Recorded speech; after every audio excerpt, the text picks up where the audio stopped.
Aqui quem fala com vocês é o Guilherme Carvalhal e no vídeo de hoje nós vamos falar sobre literatura. Então deixa aí a sua clicada em curtir e se inscreva para acompanhar o nosso conteúdo.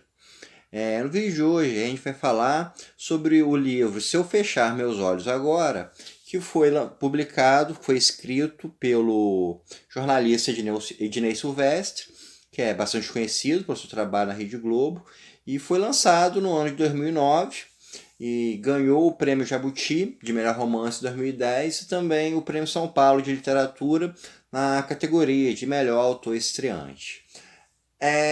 Nesse livro a gente vai ter a história de dois rapazes, dois garotos, numa cidade não especificada, mas que a gente consegue supor que seria na região centro-sul do estado do Rio de Janeiro, porque o autor nos informa que era uma região cafeeira e era uma região próxima à cidade do Rio de Janeiro. Então, a gente pode supor que seja nessa região centro-sul do estado do Rio de Janeiro.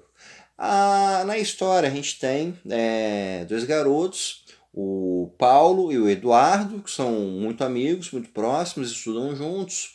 Um dia eles matam a aula e vão até um lago tomar banho de lago, ao invés de estudarem. E nesse lago, eles acham o corpo de uma mulher morta, que ela foi esfaqueada e teve um dos seios decepados. E eles informam a polícia, acontece um grande problema, os pais deles são levados para a delegacia, os pais deles têm que tirá-los da delegacia. E pouco depois, o marido dessa mulher se entrega para a polícia confessando o crime. Porém, o Paulo e o Eduardo eles ficam encucados com esse desfecho e chegam à conclusão de que alguma coisa não bate, alguma coisa não está certa, de que o marido dela provavelmente não seria o assassino. E eles resolvem, então, investigar por conta própria. Eles entram na casa desse casal de madrugada, começam a revirar, dão de cara com o senhor lá dentro, saem correndo, depois seguem o senhor e vão descobrir que ele mora dentro de um asilo que eles chamam de Biratã. Os dois garotos conversam com o Biratã e meio convencem / chantageiam ele a ajudarem eles nessa investigação. E aos poucos eles vão descobrindo o que se passou, vão descobrindo o passado dessa mulher que foi assassinada, e vão descobrindo toda uma rede de relações sexuais em torno dela, e também envolvendo pessoas poderosas dentro da cidade, como o prefeito, um senador da cidade, entre muitos outros mais. Esse livro, ele me pareceu que tem um certo problema nele, que ele dá muita sensação de já vi essa história antes.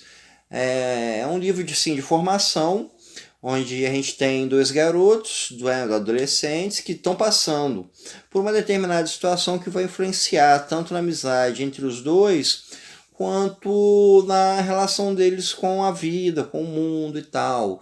Né? Acho que o ponto de referência que me pareceu mais óbvio foi daquele filme Conta Comigo, né? Que é baseado num livro de Stephen King, que fala justamente sobre um grupo de garotos que vão ver um cadáver no meio do nada, e isso se torna uma jornada que ao mesmo tempo leva em consideração essa questão dessa jornada.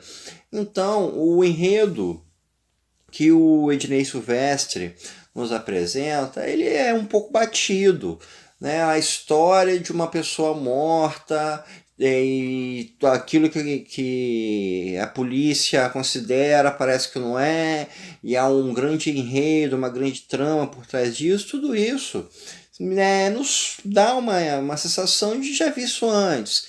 Assim, não tem nada de inovador, não tem nada assim de novo, mas é uma história interessante, é um livro interessante. Ele faz uma reconstrução de época bem bacana, ele nos descreve as relações, fala sobre esse período quando a televisão, quando a tecnologia ainda não tomou conta de tantas relações, garotos andando de bicicleta no meio de matas. Então tem esse resgate de época, descrição de época, que é bem interessante. Esse livro, inclusive, foi adaptado para uma minissérie na Rede Globo ano passado, se eu não me engano. E assim, o livro, o Ednei Silvestre, ele tem um estilo de escrita assim normal, nada também que a gente possa dizer que seja um grande trabalho. Então é um livro interessante, é um livro agradável de se ler, ele tem seus momentos assim de comoção, momentos interessantes, porém ele escorrega bastante no lugar comum, então acaba sendo até um tanto quanto previsível, essa sensação de que a gente já viu essa história em algum lugar e acaba não sendo uma grande obra, algo que seja acima, né, do que a gente tem na literatura brasileira atual. Então, pessoal, isso é tudo por hoje. Espero que vocês tenham gostado e até o nosso próximo encontro.